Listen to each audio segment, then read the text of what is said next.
Rather than go into the details of every combination of parameters as I did in part 2, I will focus on some examples, and then present tables useful to intuitively understand the impact of the various parameters. As we know, manual loft is a simple technique that helps the missile to reach higher altitudes, and of course, it can be easily abused in DCS. Let's start at 45,000 feet and a distance of 80 nautical miles. This is the highest and the farthest set I tested, and the new AIM-54 already behaved well in this scenario. A brief look at the speed chart reveals multiple interesting points. In premise, the first half of the chart shows how firing at supersonic speeds offers a visible help to the missile, but the effects of manual loft are not yet visible. Looking at the second part, after circa the 1 minute mark, we see how the manually lofted missile diverges from the standard curves. The reason is revealed in the next chart: altitude. Manual loft pushed the updated AIM-54 Phoenix more than 3 km or 10,000 feet higher than the standard launch, and over 3.6 km or 12,000 feet higher than the 2025 version. This is quite impressive indeed, and the altitude is then converted into energy, thus benefiting the terminal and impact speeds. Speaking of numbers, the gain between the old AIM-54 and the new missile is Mach 0.3. If manual loft is involved, a 20 degrees pitch up translates into a gain of Mach 0.6 over the old missile and Mach 0.3 over the new one, hitting the target at an impressive speed of Mach 2.73.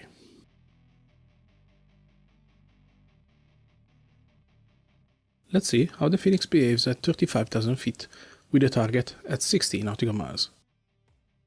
The pitch angle from now on is 25 degrees. Compared to the 45,000 feet scenario, we start to see the effects of manual loft.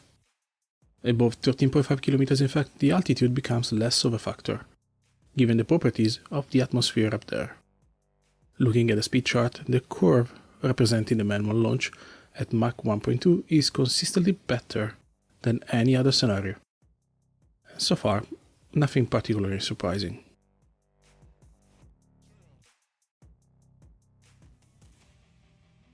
Down to 7.6 kilometers or 25,000 feet, the altitude starts to become a factor. Let's have a look at two examples, 80 nautical miles and 40 nautical miles. Starting from the farthest, the impact of the 25 degrees pitch up is massive.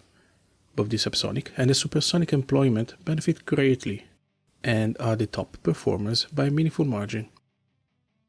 Compared to the standard employment, the Phoenix launcher's subsonic speeds gain Mach 0.4 at activation and Mach 0.3 at impact. The supersonic launch gains Mach 0.6 at terminal and Mach 0.41 at impact. Not only that, but the average speed is also higher, resulting in a flight time 14 seconds shorter for a total of 2 minutes 38 seconds. This is relevant as missiles that take a very long time to connect may run out of battery. A point worth noting is that the performance is seriously improved even when the missile is launched at subsonic speeds. Outside of earthquake scenarios, in fact, few is a fundamental variable, and reaching speeds faster than the speed of sounds usually require heat and a hefty amount of fuel. So ensuring good performance while saving fuel is often a no-brainer deal. At 40 nautical miles and 25,000 feet, the curve changes again. It is now almost triangular, as the cruising phase is quite limited. Therefore, the Phoenix reaches the apex of the envelope and quickly dives onto the target. In terms of performance, the gain is once again important, and in the neighborhood of Mach 0.4 for the supersonic employment and Mach 0.3 for the subsonic one. Moving to 15,000 feet, the impact of the atmosphere becomes greater and greater. Employing a gusted target at 60 nautical miles at such low altitude should be avoided, but let's see whether manual loft can change the performance of the new Phoenix enough to make it viable. Starting as usual from the speed chart, we immediately spot something we like. Thanks to manual loft, the Phoenix is not losing as much speed as he would otherwise do during the cruise phase. Truth be told, the old AIM-54 follows a similar pattern, but its cruise speed is drastically lower. Looking at the altitude chart, we immediately have an explanation for such a phenomenon. Thanks to the 25 degrees pitch up effect, the new missile turns from the lowest to the highest.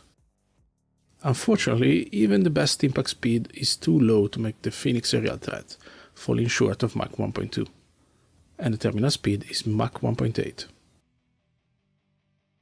Let's have a look at the 40 nautical mile test. Once again, at 4.5 kilometers.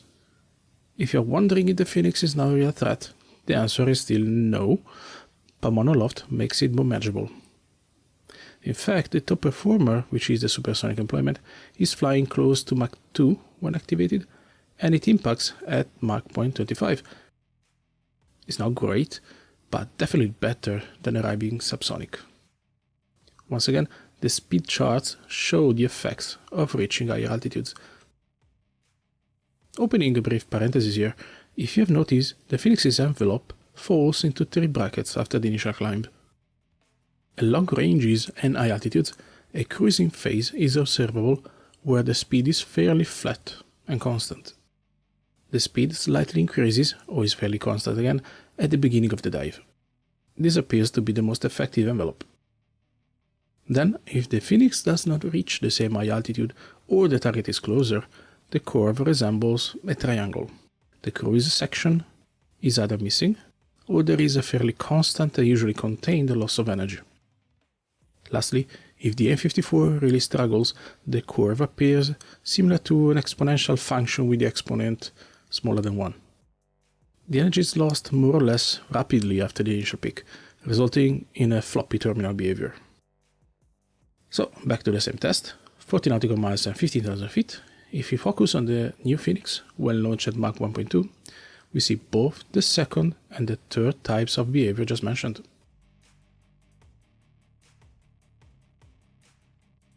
Okay, last set of data. 1.5 kilometers or 5,000 feet. Although I collected data against targets flying at 50 nautical miles and 40 nautical miles, those are a bit of extreme situations. Speaking of which, although I gathered the results at Mach 1.2 for consistency's sake, this is a quite difficult speed to reach unless the Tomcat is almost clean. Keep that in mind. So, the results collected at 30 nautical miles are very intriguing. Starting with the speeds, we observe the usual great benefit provided by Loft. Is it enough to make the Phoenix a threat? Well, not really. In the best situation possible, the missile reaches an acceptable speed of Mach 1.67, at least compared to the old missile, that is, showing a solid Mach 0.55 increase. However, and this is worth noting, none of the tests conducted impacted at supersonic speed. Curiously, the AIM-54 launched while pitching up did reach 30,000 feet. However, they then had to fly through the thickest part of the atmosphere for such a long time that eventually it did not matter much. This is one of the few examples where no matter the altitude the Phoenix touched, the ultimate effect is not particularly thrilling. Last set, same altitude and a range of 20 nautical miles. Will Loft have an influential effect on the missile performance at such a low altitude and short range? Let's have a look. In terms of speed, the increase is neat, almost double the performance of the old non-lofting AIM-54.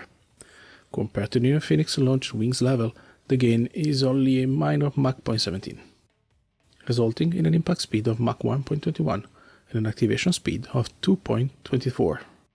On paper, this increase is not enough to make the missile a threat against fighters, but makes the Phoenix a solid choice against less maneuverable aircraft.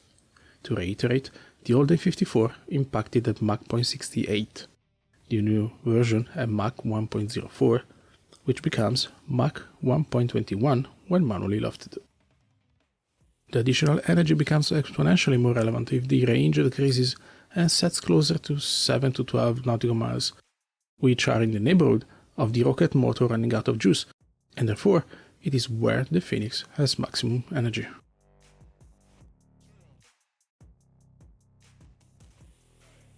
Let's check the familiar recap tables from the previous discussion and compare them to the new ones. Despite all the green, the reality is different. Even an important performance gain of 20% becomes almost irrelevant if the base value is subsonic. The reality is that manual loft, besides a couple of scenarios, reinforces the already notable performance of the Phoenix and extends and widens the performance boundaries, increasing the employment flexibility. However, it does not reverse the status quo, making the AIM-54 a threat, where it never was. The second set of tables clarifies this point. Each value is in the upper limit of Mach 0.5. Ergo 2.5 means that the related speed fell between Mach 2 and Mach 2.5. SS stands for subsonic. Now, an impact speed between Mach 1.5 and Mach 2 is not necessarily bad, but it offers a wide escape margin to the target. For instance, by diving, turning cold, and unloading, or executing the nemesis of every DCS missile, the Split S. As usual, it all comes down to situational awareness, proficiency, and competence. Those parameters decide whether the missile has any chance to connect, or it is doomed to become a sinking brick. And this concludes the third part of the new AIM-54 Phoenix overview. Thanks for watching, and take care.